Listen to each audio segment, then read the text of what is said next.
So if you've ever been part of, witnessed, read about, or in any other sort of communication, been involved in the ongoing hot topic debate around the use of positive reinforcement versus negative reinforcement in dog training, you're going to want to stick around for this one. I break down why pressure is used, how it's used, and really what it is from a first principle standpoint when we're talking about training hunting dogs. This one's pretty close to home for me. Last summer, I had the opportunity to work with a dog that was told by another professional that he wasn't worth training. So put yourself in the shoes of the owner. You have this dog, you're super excited, he's part of your family, whatever. You send him off to someone who's supposedly going to help you train this dog, and all they send back is a bill and the results that your dog isn't trainable. Fast forward, I get the dog last summer, and by the end of the summer, we had him to the point where he was ready to go hunting, and he actually retrieved well over 150 birds last year, both ducks and geese. Owner couldn't be more happy. Dog's actually a fantastic animal. Really liked being around him. But it paints the picture that sometimes people can have really negative experiences with dog training, which is, I think, where some of the argument comes from. So want to break it down for you guys so you can understand it as well. Hold tight with me. I get pretty detailed as we go through this, but I really think it's worth it to understand it from a grassroots perspective. So before we can get into talking about whether pressure is good or bad to use in dog training, I think it's really important that we define what pressure is. So when we're talking about behavioral training, you might remember this back from elementary school, or it's probably more like high school, not elementary school. But there's only 4 things we can do to really influence behavior to be learned. And so those are positive reinforcement, positive punishment, and negative reinforcement. So those are the core 4 activities we can take to teach a behavior. So the best way that I've learned to think about this is you're either adding or subtracting something, and the something that you add or subtract is either positive or negative. For example, if you add something positive, you get positive reinforcement. Think of giving a dog a treat. If you add something negative, that's positive punishment, right? So that would, if we're talking about pressure, it'd be maybe like shocking a dog with a collar as it runs toward the road. The dog is running towards the road. That's a behavior we don't want. So we apply pressure to keep the dog from doing it. So we're adding something negative. Subtracting something positive is negative punishment. Doesn't really work in dog training because dogs don't do a good job of associating activities outside of like a second or two. So removing something doesn't necessarily relate that thing to the behavior the dog was doing. And you can subtract something negative. This is negative reinforcement. This is another common example of thing people will think of when they think of pressure training. So the most common example I can think of is you pull up on a leash, dog sits, you then release the pressure on the leash. So the dog learns that by sitting, the pressure goes away. So that would be removing something negative to train the dog.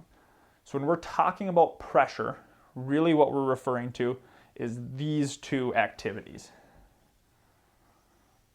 So that's what most people consider, well, that is what people consider when they refer to pressure. And really all it is the involvement of a negative stimulation, which is pressure. So to even further drive home the point of what is pressure and really defining it, I think it's important to look at some everyday examples that happen so we can break them down, understand what's going on, and really help understand what pressure is. So the first one, I'll do an easy one, maybe teaching a dog to sit using an e-collar.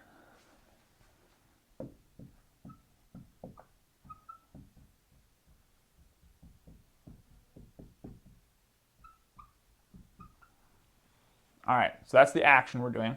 So desired result is that the dog sits as soon as pressure is applied, or even better, sits before pressure is applied when we use the word.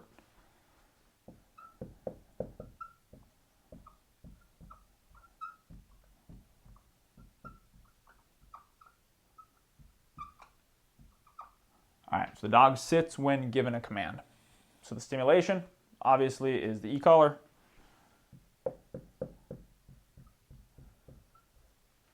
And then, is it pressure? Absolutely, this is using pressure. So, really classic example of how pressure is used. Good one to kick us off. So the next one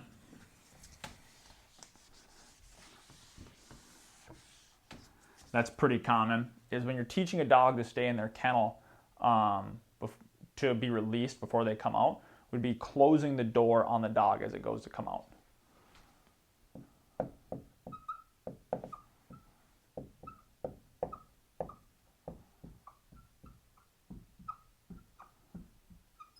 All right, so what's the desired result? The desired result is that the dog learns to not leave the kennel before being released.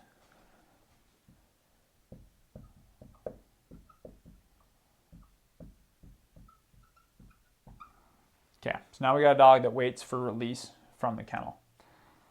What's the stimulation? Is there stimulation involved? Well, that door closing on the dog is actually a negative stimulation that's occurring while it's doing a behavior. So the stimulation in this instance is the door closing.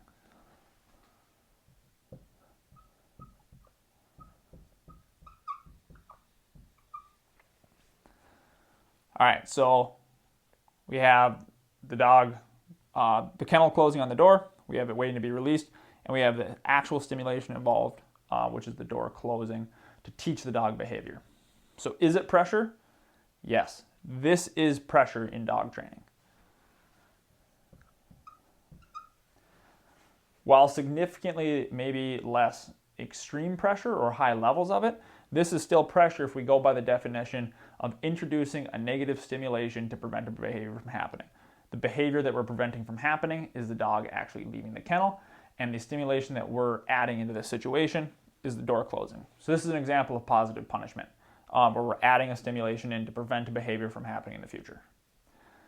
So the next one that I'm guessing just about every dog owner at some point, on purpose or not on purpose, is just saying no to your dog. So your dog jumps on the counter and you say no.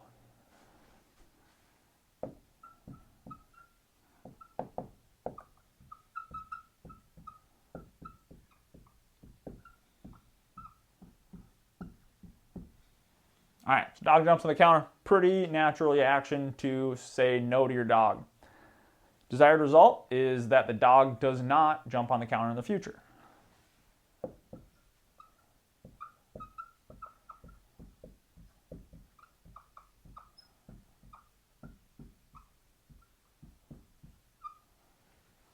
All right, dog jumps on counter, we say no in hopes that in the future, the dog won't do it again.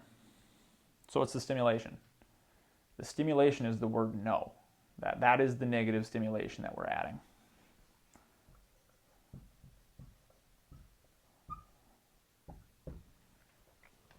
So is it pressure? Yes, this is pressure as well, because we're adding in a negative stimulation in our word no to prevent a behavior from happening in the future. This also is an example of positive punishment. So dogs are actually really sensitive to vocal commands, and our tonality and level of voice that we use can be really impactful on them. So you can say it in a much harsher tone and it'll just be a higher level of stimulation, or you can say it in a much softer tone. Either way, the only reason that you would say the word no in this situation is to keep it from happening in the future, and that makes it a positive punishment situation where we're adding in a negative stimulation to prevent something from happening. So saying no to your dog, pressure. All right, so the next logical question is, if all these things that happen day in, day out in everyday life with a dog are considered pressure, why don't we have more dogs running around with stress issues, timid, maybe reactive? And because those are all things that can happen from pressure. These have been proven in studies. So why don't we have more dogs with those issues? And the answer really lies in the fact that, as with most things, the dose makes the poison.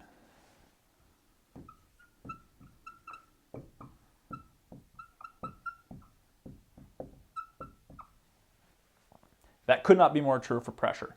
How the pressure, when the pressure, all those things are applied determine how effective it is at either changing the behavior or even causing a bigger problem. So if we go down to the fundamentals of the way that like a wolf pack or something, or even a female who whelps a litter of puppies.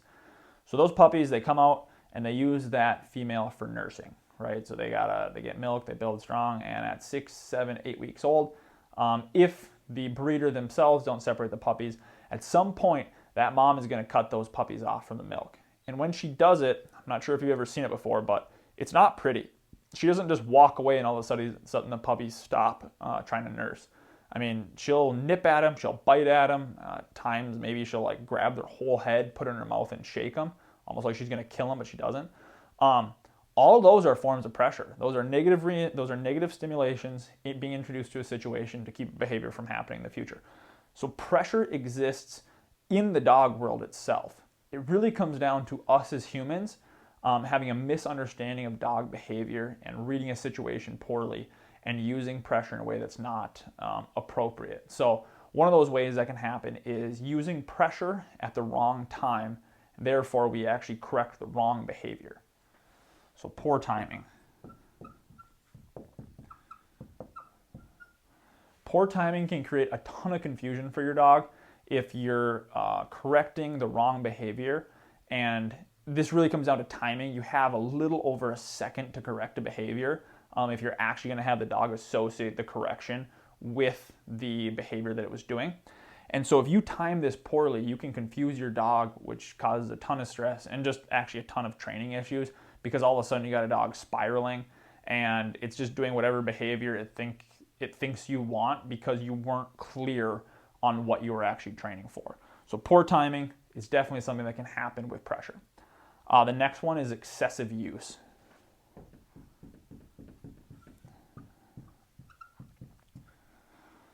Okay, so excessive pressure, whether you're using it too much or too high of levels, is also something that can cause a lot of problem in dog training. So the most common way this happens, and I understand why, and it's the use of an e-collar. And the reason is that we as trainers can't feel the level of stimulation that we're giving to the dog. So it could be we're either turning it up because we don't see the dog reacting, or we leave it too high and then we use pressure when we shouldn't. There's all sorts of reasons that excessive pressure can be used, and those two cause a lot of problems because unwarranted correction is just as bad as no correction. So making sure that the right levels of pressure are being used, this is another big watch out if you're using pressure in training. And the last one is just we as humans can have bad days, and bad days can lead to bad training.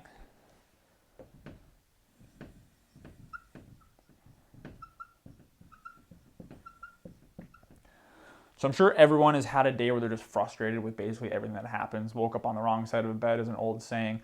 We as humans have days where we're just mentally not right, emotionally not right, whatever it is. Those are not days to train dogs.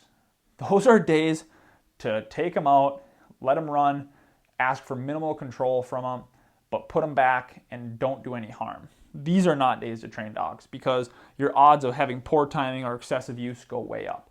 So we as humans are just not always stable, and we need to make sure that if we're feeling that way, we're not putting ourselves in a position where we can potentially harm the dog more than we can help it. So with all these negatives, obviously, why does pressure still exist within dog training? Because if you get into the dog world or the bird dog world, it's really prevalent. Pressure is used very regularly. And one of the big benefits that does come from pressure is in the argument between positive and negative reinforcement. Positive reinforcement does a really good job teaching a dog what to do, right? Sit, I want the sit, you give a treat. The dog is much more likely to sit in the future. It does not do a very good job teaching a dog what not to do.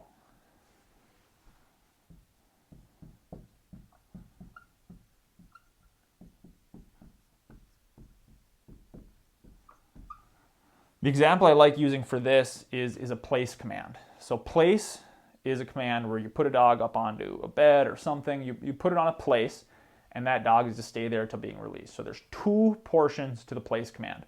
There's the going on to the place, and then there's the staying on the place. So positive reinforcement can do a really good job teaching a dog to go on to a place. However, it does not do a good job teaching the dog not to leave the place. So in positive reinforcement, the classic way that'd be trained is you get the dog on the place and then you give it a treat or some kind of positive reinforcement every couple seconds initially to basically say like, hey, being there is a good thing, keep doing that. Then you start spacing out the amount of time in between each reward till you're, a minute, 2 minutes, 3 minutes, whatever it is, with the goal that the dog learns that the longer I stay here, the more rewards I'll get, so I'll just stay here indefinitely. That's how positive reinforcement would typically train that behavior. Negative reinforcement would train that behavior through the dog goes to leave. Maybe the owner pulls up on the leash to put it back into a sit, teaching the dog that, okay, if I go to leave, there's a negative stimulation that'll occur that'll then correct me to keep me on the place. So they both work. You can train a dog both ways to do it. The problem is that bird dogs, especially bird dogs, which is what we work with, these things have been bred to have extremely high prey drive. That's what allows them to go out and find birds, to hunt 250 yards away from us and really keep driving for hours, is that drive that we have just honed over years. The issue is that drive doesn't necessarily just apply to birds. It pretty much applies to all creatures. That's why bird dogs will chase deer, squirrels. I mean, if you've ever seen like a springer at someone's house that'll chase squirrels for like 12 hours straight, I mean, that's a bird dog, right? Its drive to do that is so high. So with positive reinforcement, all you have is a treat. And if a squirrel runs by, and you got your dog on a place, because let's be honest, we're training bird dogs, we can't just train in sterile environments. We got to get out and train in the environment where we're actually going to ask these dogs to perform. So we're going to be out in the woods, we're going to be out in the yard, we're going to be out somewhere where things like that are bound to happen eventually. So you got your dog on a place, squirrel runs by, dog looks at you, looks at the squirrel, looks at the treat in your hand, and it's like, I'm pretty sure that squirrel is way better than that treat, and it takes off. And you have nothing you can do about it, because you can only go so high with your positive reward, where it's not going to beat chasing a squirrel or a bird or anything else, because we breed these dogs for prey drive. A treat just isn't going to compare. So that kind of brings us to the second thing, that the reason that pressure is still used today is it's very scalable.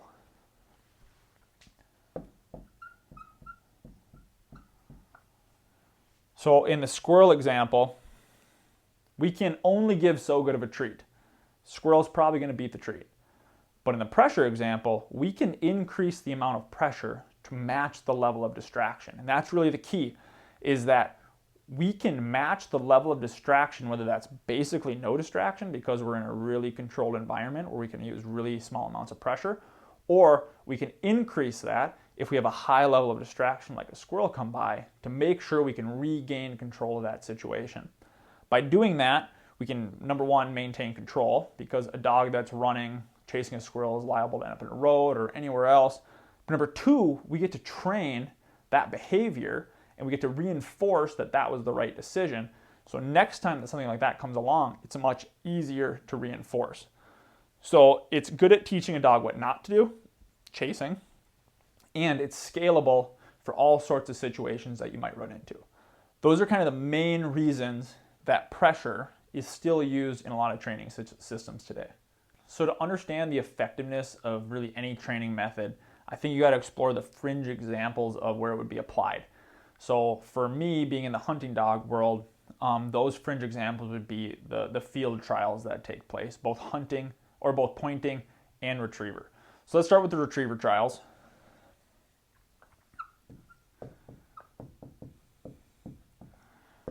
All right, so what is a retriever trial? In these trials, we are running, if like you're running an open all-age series, it's gonna be 4 series. You're gonna have landmarks, then you're gonna have a land blind, then you're gonna have a water blind, then you're gonna have your watermarks. And at each series, we're dropping off a bunch of dogs. So you might have 100 dogs start, and by the time you get to series 4, which is your watermarks, you're probably gonna have a dozen. So that means that there are dogs failing throughout because we're trying to crown a champion that day, right? Okay, so one of the things that is absolutely make or break in retrievers for field trials is how they perform in the water.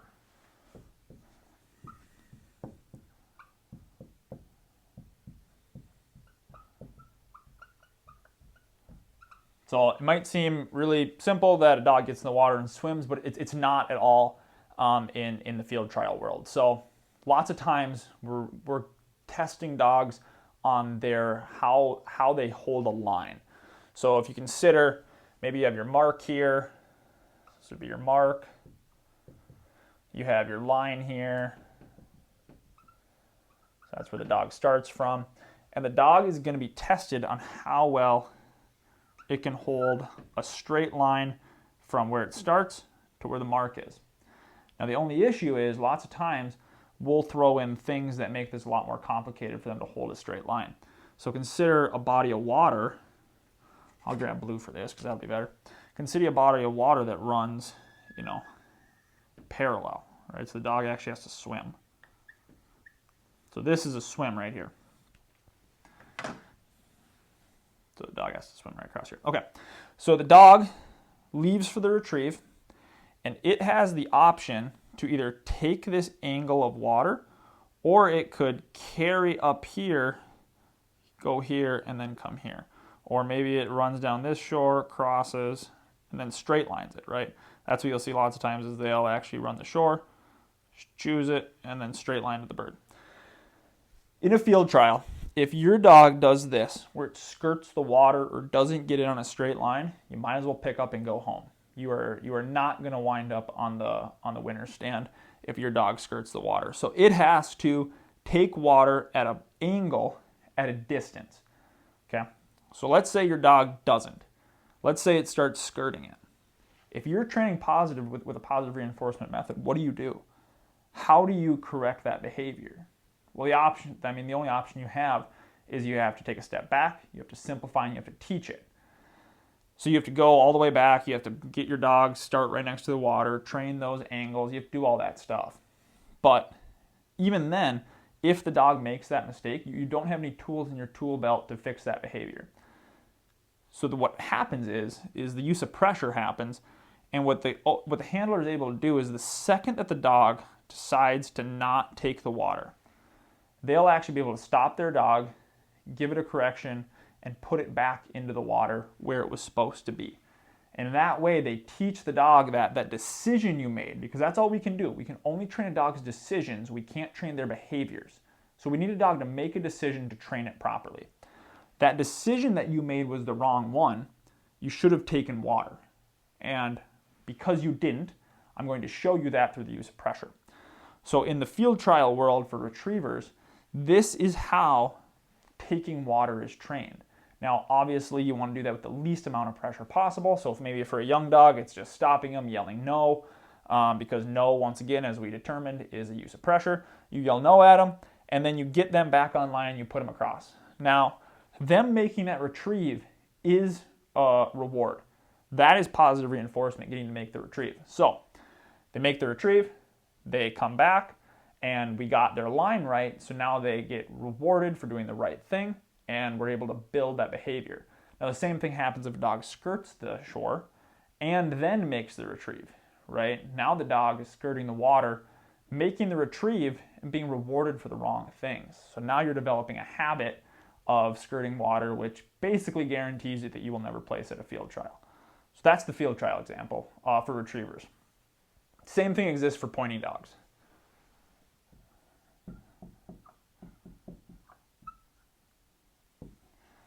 So pointing dogs, what do they do in a field trial? They're expected to be, quarter mile, half mile away from you, out looking for birds. So when they find the birds, they got to point them, they got to hold them, and then they have to remain there until you come up, flush the birds. They're supposed to hold through the flush, and then you release them and they go do it all over again. So a dog finds a bird 400 yards away from you, and it decides that it's going to bump them. It decides that it's going to flush the bird.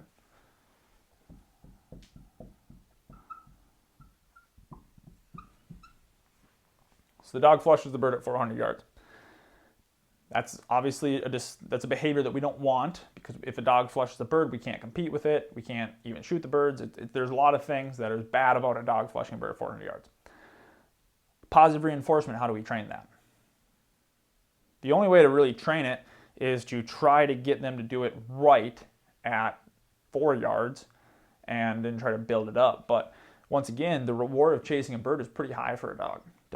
Dogs enjoy chasing birds. They chase enough of them, they'll point them, but that thrill of the flush and all that is something that dogs really like. So they're actually rewarded most times for flushing that bird, which makes it, once again, just like in the retriever example, very hard to train the behavior of holding steady. So what happens? The use of pressure happens, where the second the dog breaks, we're able to apply pressure to show them that that was the wrong decision. And by doing that, we're able to, over time, develop the, hey, when I find a bird and point, I'm not supposed to break. And there's a whole string of steps to do that, to do it very safely and in a way the dog understands. But at the base of it, if your dog decides to flush birds at 400 yards and all you have in your tool belt is positive reinforcement, it becomes really, really hard to train that behavior out, where the use of pressure becomes very straightforward and you can actually do it usually with pretty low levels of pressure. So the fringe examples is, to me, really where the strictly positive reinforcement argument falls apart in the bird dog world. There's just too many examples of behaviors that are happening at a distance with a lot of stimulation, like the bird obviously being stimulation or the water being stimulation involved, that we don't have control over as handlers of wild bird dogs, to where positive reinforcement just doesn't allow us a lot of tools to really operate properly. Now, I couldn't agree more that people should not be sending dogs off to pros and have the dog come back worse off. So worse off being either its enthusiasm gone. I've heard so many horror stories of someone sending a dog off for retriever training. Dog loves swimming, it would kind of play fetch before, and it comes back and it's afraid of water. To me, that is complete failure of whatever trainer did that to that dog. Because our job as trainers is to give you back the same, at a minimum, version of your dog, enthusiasm, all that. Ideally a better version, more enthusiasm, understands its work, enjoys its work, and knows how to do it. So a trained dog with a ton of enthusiasm. That is the goal that we give back as trainers. And anyone that's not striving for that, I don't believe should be training dogs. And that's just my opinion. But these dogs are pretty amazing creatures. And if we work with them, lots of times we can get the best out of them. So it's completely possible that you can get a dog to improve its enthusiasm for training and learn the skill. That retriever that I talked about at the beginning was one of those examples. When I first got him, he kind of liked playing fetch. He'd go run out for something and then he'd sniff it and he'd kind of meander away. But after we got him trained and we taught him the rules of fetch, retrieve it, you bring it back, and it gets thrown again. Once he learned that happens, his drive for retrieving went way up. It didn't go down because we trained him, it went up. And so that dog had way more drive, way more enthusiasm, and loved his work because of the training. That's the goal that we should have as trainers. And as owners, you shouldn't settle for anything less than that. You should, at a minimum, be getting your same dog back. And we really do that through balancing. So you have to, as a trainer, have lots of tools in your tool belt. If all you have is a hammer, everything looks like a nail. And so you get situations where pressure is applied improperly, pressure is applied excessively, all these things that cause a lot of issues down the road, where really training is a very nuanced approach, and we as trainers need to have lots of tools in our tool belt. We need to read the situation, we need to read the dog, and we need to apply the tool that's appropriate for that situation. That is how we get the best out of every single dog, not burn dogs out of our programs that really had no business burning out. So that's my take on pressure, all things. If you like this video, please give us a thumbs up.